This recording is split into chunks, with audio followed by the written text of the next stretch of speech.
Chapitre 2. Le fonds de commerce et les contrats liés au fonds de commerce. La notion de fonds de commerce.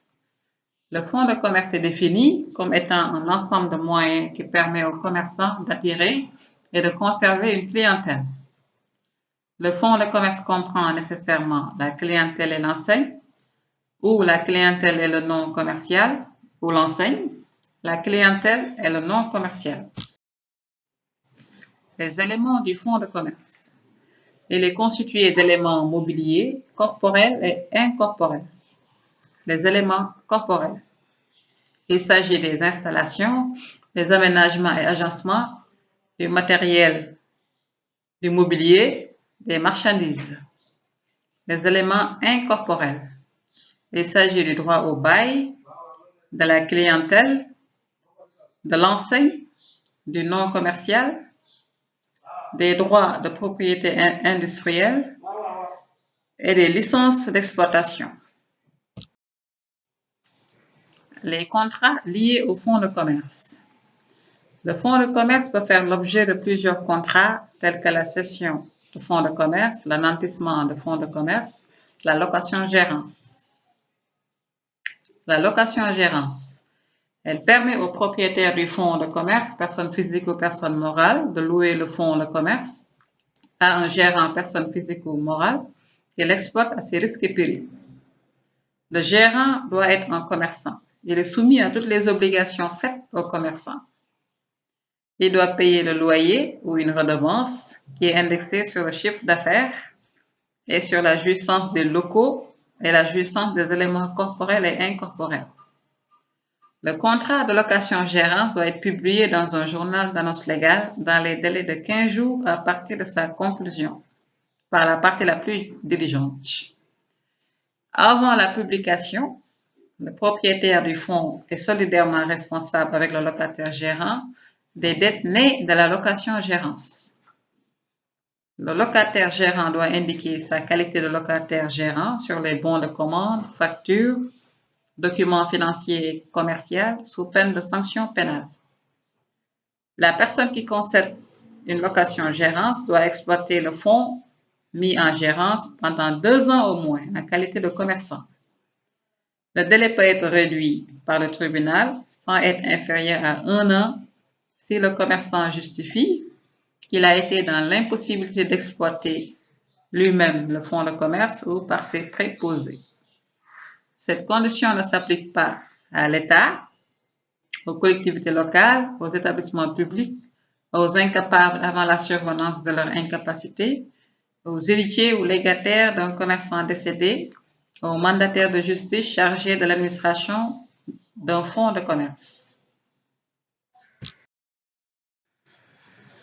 La cession du fonds de commerce.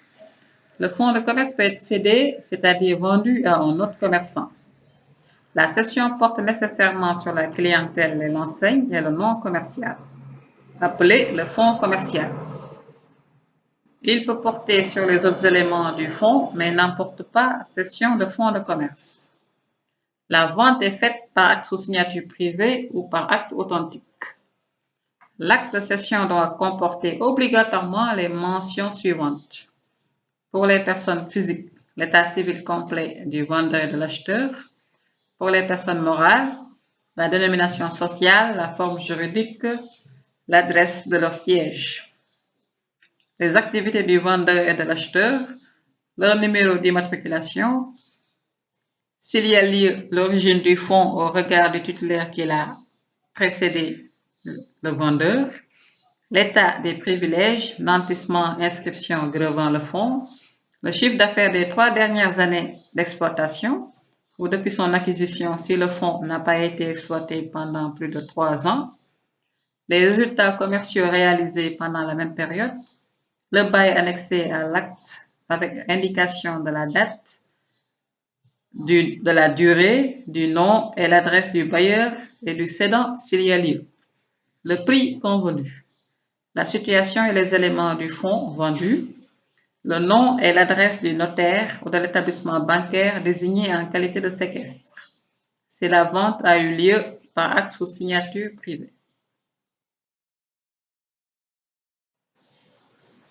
La protection de l'acheteur du fonds de commerce. L'acte de vente doit être certifié conforme. Une copie est déposée au registre du commerce et du crédit immobilier. Dans un délai de 15 jours à compter de la date de cession, il doit être publié dans un journal d'annonce légale. L'omission ou l'inexactitude de l'une des mentions obligatoires peut entraîner la nullité de la vente. Si l'acquéreur le demande ou s'il prouve que cette omission ou inexactitude a substantiellement affecté la consistance du fonds cédé et qu'il en subit un préjudice. La demande de nullité doit être faite dans un délai de 1 an à compter de l'acte de cession. L'acheteur doit payer le prix au jour et lieu fixés dans l'acte de vente, dans les mains du notaire ou de l'établissement bancaire désigné par les parties. Le notaire ou l'établissement conserve les fonds pendant un délai de 30 jours à partir de la publication au journal d'annonce légale de l'acte de cession. Si aucune opposition n'est faite par les créanciers du vendeur, le séquestre met les fonds à la disposition du vendeur. La protection des créanciers du vendeur du fonds de commerce. Si un créancier désire faire opposition, il le notifie par acte extrajudiciaire au notaire ou à l'établissement bancaire désigné en qualité de séquestre, à l'acquéreur, à son siège figurant dans l'acte, au greffe de la juridiction où est tenu le registre du commerce, où est inscrit le vendeur. L'acte d'opposition doit énoncer le montant et la cause de la créance et contenir élection de domicile de l'opposant dans le ressort de la juridiction où est situé le registre du commerce. Sinon, l'opposition est nulle. L'opposant doit saisir la juridiction compétente pour faire constater sa créance et en obtenir le paiement dans le mois de la notification. Sinon, elle est nulle. Si le vendeur veut obtenir les fonds, il doit saisir la juridiction compétente pour obtenir la mainlevée des oppositions. Celle-ci n'est accordée qu'en contrepartie d'un cautionnement ou garantie équivalente au montant de la créance. La mainlevée amiable est possible. Elle doit être notifiée au séquestre, à l'acquéreur et au greffe du tribunal.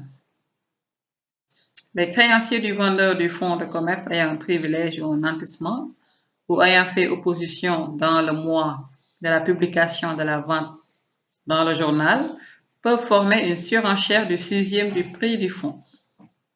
Lorsque le fonds fait l'objet d'une vente forcée, il bénéficie du même droit de surenchère après l'adjudication. Ils doivent consigner au greffe de la juridiction le montant du prix augmenté du 6e. Dans les 15 jours de la surenchère, le surenchérisseur publie à ses frais, dans un journal d'annonce légale, un avis indiquant le lieu et la date de vente en justice. Passé ce délai, la surenchère est nulle. La protection du vendeur du fonds de commerce. Lorsque le prix n'est pas payé au comptant, le vendeur dispose d'un privilège sur le fonds de commerce vendu. Dans les délais de 15 jours qui suivent la vente, le privilège et l'action résolutoire du vendeur doivent être inscrits au registre du commerce. À partir de ce délai, si le vendeur n'est pas payé à l'échéance, il peut demander la résolution de la vente. Il peut aussi saisir et faire vendre aux enchères le fonds de commerce et les autres biens. Le vendeur privilégié dispose d'un droit de préférence, c'est-à-dire le droit de se faire payer sur le prix de vente avant les autres créanciers de l'acquéreur. Il dispose également d'un droit de suite, c'est-à-dire le droit de saisir le fonds entre les mains de l'acquéreur, mais aussi des sous-acquéreurs, si le fonds a été revendu. Si l'acquéreur revend le fonds à un prix inférieur à sa valeur réelle, le vendeur peut faire une surenchère, c'est-à-dire augmenter 1/6 sur le prix auquel le fonds a été revendu et le racheter entre les mains du nouvel acquéreur qui ne peut s'y opposer. le nantissement du fonds de commerce et le privilège du vendeur du fonds de commerce. C'est une garantie qui permet au commerçant qui veut avoir un prêt de donner en gage son fonds de commerce. L'assiette du nantissement porte sur la clientèle, le non commercial, l'enseigne, le matériel et l'outillage, et sur les éléments incorporels. Le nantissement doit être inscrit au registre du commerce pour informer les tiers. Il peut prendre la forme authentique ou sous signature privée, dûment enregistrée. Il n'a d'effet à l'égard des tiers que s'il est enregistré au registre du commerce et du crédit immobilier. Si le débiteur ne paye pas à l'échéance, le créancier nanti a un droit de suite et un droit de préférence sur le prix des marchandises nanties.